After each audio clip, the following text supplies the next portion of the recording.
The sound of glass shattering cut through the laughter like a knife. My brand new TV lay in pieces on the floor. My guests stood frozen, wine glasses mid-air.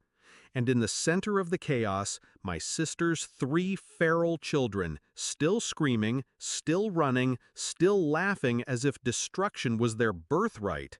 I turned to my sister, calm, steady, my jaw locked. She only smirked. "Relax, they're kids." Her voice dripped with mockery. She wasn't apologizing, she was daring me to care. So I smiled, just slightly, enough for her to mistake silence for surrender. But that was the moment I decided. Thanksgiving was the last time she would laugh at me. My sister, Claire, had always lived in chaos. She believed rules stifle creativity, which was just another way of saying she didn't parent. No bedtimes, no discipline, no boundaries. Her house was a zoo, and whenever she came to mine, she expected me to roll over and accept the wreckage. For years, I kept the peace. I cleaned after her kids. I absorbed the judgmental stares of my guests. I bit my tongue as she bragged about her free-spirited parenting. But freedom without boundaries doesn't raise children. It breeds destruction. And the night they shattered my TV, along with my patience, was the night I stopped playing the quiet sibling. I didn't yell. I didn't demand payment. I simply wrote the cost of the new TV on a card and slipped it into her Christmas envelope. The money I would have spent on gifts for her and her kids now had a new purpose: repair. On Christmas morning, when her children tore into wrapping paper expecting toys and gadgets, they found nothing. No brightly colored boxes, no excitement. She found the envelope. One line, written in my hand: "This year's gifts went to repair the damage." Her smile cracked for the first time in years. She called me cruel, petty, heartless. I listened.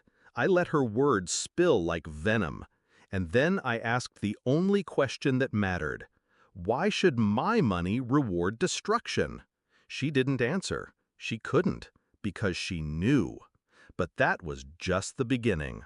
I knew Claire would spin the story, play the victim, paint me as the cold, bitter aunt who punished children.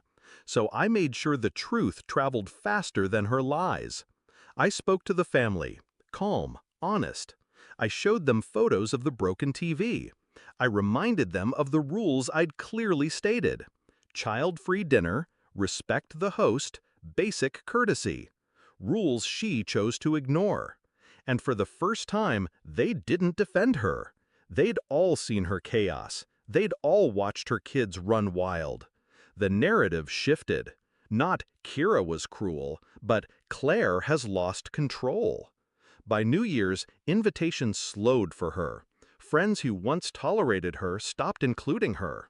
She arrived late to gatherings, kids in tow, faces sticky, clothes filthy, eyes turned away, doors stayed closed. Her laughter faded, her confidence cracked. And I didn't gloat. I didn't need to. Because true revenge isn't delivered in screams. It unfolds in silence, piece by piece, until the guilty realize the world no longer bends for them. Months passed. Claire tried to confront me once more. She stormed into my house, rage painted across her face. "You embarrassed me. You turned everyone against me." I looked at her, calm, controlled. "No," I said, "you did that yourself. I just stopped protecting you from the consequences." She broke then. Not loudly, not dramatically, just a flicker of realization behind her eyes. That years of excuses, years of laughing off destruction had finally caught up to her. And I felt nothing but clarity. The truth is, I never wanted war. I wanted respect. But when someone mistakes kindness for weakness long enough, eventually they learn the cost. Thanksgiving taught her that cost. Christmas sealed it. Now, whenever she speaks of me, she lowers her voice. She doesn't laugh. She doesn't mock. She remembers. And every time I walk past my new TV, shining and untouched, I remember too. Not the damage, not the chaos, but the silence that followed. The silence that told me I had finally won. Because in the end, revenge doesn't always look like fire. Sometimes it looks like absence. An empty Christmas tree under her roof. And the echo of children asking why Aunt Kira didn't bring gifts this year. That silence was louder than anything I could have said.